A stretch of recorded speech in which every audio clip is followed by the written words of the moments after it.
India news Haryana, अपनी बोली अपना चैनल।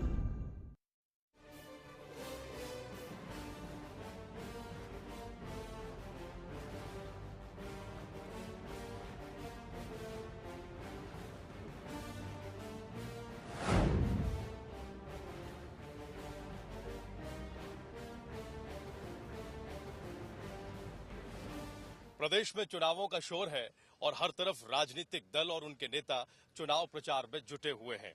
10 तारीख को प्रदेश ये तय कर देगा कि दिल्ली में किसकी सरकार बनेगी और 16 तारीख को जब ईवीएम से वोट निकलेंगे तो वो देश का नया भविष्य तय कर देंगे। इस वक्त हमारे साथ बातचीत करने के लिए हरियाणा कांग्रेस के अध्यक्ष डॉक्टर अशोक तंवर साहब हैं। डॉक्टर अशोक तंवर खुद सिरसा से कांग्रेस पार्टी के टिकट पर चुनाव लड़ रहे हैं। डॉक्टर साहब, बहुत स्वागत इंडिया न्यूज हरियाणा पर। सर, किस तरह की तैयारी चल रही है, क्या नीति रणनीति है इस बार? बहुत बहुत धन्यवाद, आप सबका स्वागत पहले तो। और जहां तक चुनाव की रणनीति और तैयारियों का मामला है, मैं समझता हूं कि रणनीति भी बहुत मजबूत है और निश्चित तौर पर कांग्रेस पार्टी के उम्मीदवार के रूप में यहाँ मैं और हरियाणा में हमारी 10 की 10 सीटें जीते। इसके लिए हम सबकी कोशिश है और जो रुझान है जनता का, जिस तरीके से सहयोग मिला है, जो किसान, गरीब, मजदूर, गांव, शहर जहां भी जाते हैं, व्यापारी है, नौजवान खासतौर से हैं, माताएं बहनें हैं, उनकी तरफ से जो बात आती है तो मुझे लगता है कि सिरसा की सीट हम बहुत बड़े मार्जिन के साथ जीतेंगे। एक बात बहुत सारे विश्लेषणों में डॉक्टर साहब निकलकर सामने आ रही है, वो ये कि 10 सालों के शासन के बाद कांग्रेस पार्टी एक मुश्किल चुनाव लड़ रही है। लोग ये भी कह रहे हैं कि पिछले 2 दशकों में कांग्रेस के लिए ये सबसे मुश्किल चुनाव है। क्या हरियाणा में इस बात को आप देखते हैं या हरियाणा में समीकरण दूसरे तरह के हैं? मैं समझता हूं कि जहां तक चुनाव का सवाल है, हर चुनाव अपने आप में मुश्किल चुनाव होता है और अगर अच्छे काम किए हैं तो जनता दोबारा मौका देती है, पार्टी को भी देती है और कोई उम्मीदवार है, कोई व्यक्ति है, उसको भी देती है। और मैं समझता हूं कि पिछले 10 साल इस देश के लिए जहां तरक्की के लिए रहे, विकास पूरे हिंदुस्तान में दिखाई दिया। आज नेशनल हाईवे से लेकर के गांव-गांव तक अगर हम जाएं, शहरों में जाएं, कोई ऐसा वर्ग नहीं है, कोई ऐसा इलाका नहीं जो विकास की इस धारा से, विकास की इस बयार से कोई अछूता रहा हो। और मुझे पूर्ण विश्वास है कि जो अच्छे काम हुए हैं उसके आधार पर जनता का एक बार फिर सहयोग मिलेगा। मजबूत जनादेश कांग्रेस पार्टी को 2009 में मिला था, उससे ज़्यादा बढ़कर के 300 से ज़्यादा सीटें हम जीते हैं, ये मैं समझता हूँ कि है। डॉक्टर साहब, चूंकि राष्ट्रीय परिप्रेक्ष्य में बात हो रही है, इसीलिए अभी हम राष्ट्रीय मुद्दों पर ही फोकस करेंगे। नरेंद्र मोदी की लहर का दावा किया जा रहा है, आप भी टेलीविजन से लगातार जुड़े हुए हैं, रैलियां भी आप देख रहे हैं। बार बार ये कहा जा रहा है बीजेपी नेताओं की तरफ से कि जो नरेंद्र मोदी की रैलियों में भीड़ आ रही है वो ये बता रही है कि देश में क्या होने जा रहा है। हरियाणा में नरेंद्र मोदी की लहर है, इस बात से आप इत्तेफाक रखते हैं कि नहीं? जिस पार्टी ने आज तक अपना वजूद साबित नहीं कर पाई, जिसका संगठन नहीं, जिसका अस्तित्व मैं समझता हूं कि आधार विहीन है, उस पार्टी का जहां मामला नहीं बनता तो मैं समझता हूं वहां किसी व्यक्ति का कैसे हो सकता है। तो ये एक हाइप क्रिएटेड की गई है। मैं समझता हूं कि उनके पास ना कैंडिडेट हैं, उम्मीदवार दूसरी पार्टियों से छोड़ छोड़ करके वहां पर गए हैं, कांग्रेस के 5 उम्मीदवार। तो अगर जिस पार्टी के पास उम्मीदवार नहीं है वो कहती है कि हमारी लहर है, तो मैं समझता हूं कि फिर कांग्रेस की तो महालहर है जिसके कैंडिडेट कांग्रेस से गए हैं। तो ये साफ संकेत दिखता है इस बात का कि कांग्रेस पार्टी ने एक मजबूत नेतृत्व तैयार किया है और मैं समझता हूं कि इस प्रदेश की, इस देश की आवाम है, उसकी जनभावनाओं को समझा है और इसलिए जो कांग्रेस का मॉडल है डेवलपमेंट का, वो मैं समझता हूं कि कहीं बेहतर है उस मॉडल से जो आज गुजरात को पीछे लेकर के गया, जो देश के विभिन्न प्रदेश जहां पर भारतीय जनता पार्टी की और विपक्ष जो है, रीजनल पार्टीज हैं, उनकी सरकार।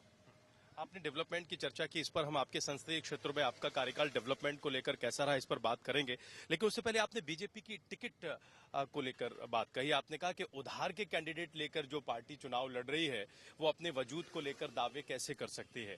एक बात बड़े मजाक और व्यंग में कही जा रही है और वो ये कि बीजेपी का कांग्रेसीकरण हो गया है, इस बात से इत्तेफाक है? बीजेपी आधी से ज्यादा बीजेपी पर तो कांग्रेस का ही कब्जा होगा। बीजेपी का कांग्रेसीकरण हो जाए तो ये देश के लिए बहुत अच्छा है, क्योंकि कांग्रेस की हमारी विचारधारा, नीति और कार्यक्रम और हमारा नेतृत्व वो एक संवेदनशील है, इस मुल्क को एक रखना चाहता है, अखंड रखना चाहता है। वो दिन आए बहुत बढ़िया बात है, लेकिन कुछ व्यक्तियों के छोड़ने से कांग्रेसीकरण होगा, ये मैं समझता हूँ कि एक बहुत बड़ा प्रश्न चिन्ह है।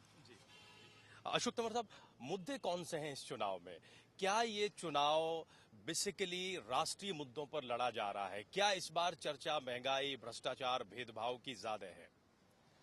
जहाँ राष्ट्रीय मुद्दे हैं, विकास और सशक्तिकरण का मुद्दा है, इस मुल्क को आगे ले जाने का मुद्दा है, आर्थिक रूप से जिस तरीके से हिंदुस्तान आगे बढ़ा, किसान, मजदूर, इनकी ताकत को जिस तरीके से बढ़ाया, नौजवान के लिए मैं समझता हूँ कि रोजगार और उनकी अच्छी शिक्षा हो भावी पीढ़ी को, उसके लिए जो प्रयास हुए हैं आज, उसके माध्यम से हम एक बार फिर वोट की अपील करते हैं। हमने घोषणा पत्र अभी जारी किया कांग्रेस पार्टी का, right to pension, right to shelter, right to medicine, ये जो हमारे अधिकार देने की एक जो परंपरा पिछले 10 साल में शुरू हुई है, सूचना के अधिकार से लेकर के शिक्षा का अधिकार, रोजगार की गारंटी और इसके साथ साथ भोजन का अधिकार, मैं समझता हूँ कि आज एक पूरा पैराडाइम शिफ्ट हमें देखने को मिलता है। पहले योजनाएं बनती थी, दूसरी सरकार आती थी, बंद हो जाती थी, आज कानूनन जो अधिकार दिया है उससे मुझे पूर्ण विश्वास है कि आने वाली सरकार भी कांग्रेस की सरकार होगी। बीजेपी कह रही है कि ये चुनाव डेवलपमेंट वर्सेस करप्शन का चुनाव है। क्या हरियाणा में करप्शन एक बड़ा मुद्दा है? करप्शन तो पूरे देश में मुद्दा है, ये जहाँ राजनीतिक मुद्दा है वहीं सामाजिक मुद्दा भी है, और दोनों लेवल पे इसको अगर हम प्रॉपरली टैकल करें तभी इस समस्या से हम निजात पा सकते हैं। कानून में प्रावधान भी है, नए कानून भी बनाए हैं, लोकपाल बिल है, पब्लिक ग्रीवेंस रिड्रेसल मैकेनिज्म, और नई मैं समझता हूँ कि जो राहुल जी की कवायद थी, हालांकि वो उस तरीके से सिरे नहीं चढ़ पाई, क्योंकि विपक्ष का लगातार संसद को जिस तरीके से उन्होंने बाधित किया, उसकी वजह से दिक्कतें जरूर आई। लेकिन अगर करप्शन वाकई में मुद्दा है तो मैं समझता हूँ कि कांग्रेस पार्टी को उसका सबसे ज्यादा फायदा मिलना चाहिए, क्योंकि करप्शन तो यहाँ, करप्शन की जो भ्रष्टाचार की माँ है वो तो इनेलो है, इंडियन नेशनल लोक दल है, भाजपा और भाजपा वाले लोग हैं, और इसलिए मैं पूरे प्रदेशवासियों से अपील करता हूँ कि इन तमाम ताकतों के खिलाफ जिन्होंने इस प्रदेश को कमजोर किया, इस देश को कमजोर किया और भ्रष्टाचार जैसे दिमाग को जन्म दिया, उसको इस चुनाव में सबक सिखाने का काम। पिछले 6 महीने 1 साल में हमारे हरियाणा के परिप्रेक्ष्य में एक और मुद्दे की सबसे ज्यादा बात हुई है विपक्ष के द्वारा, और वो है भेदभाव का मुद्दा।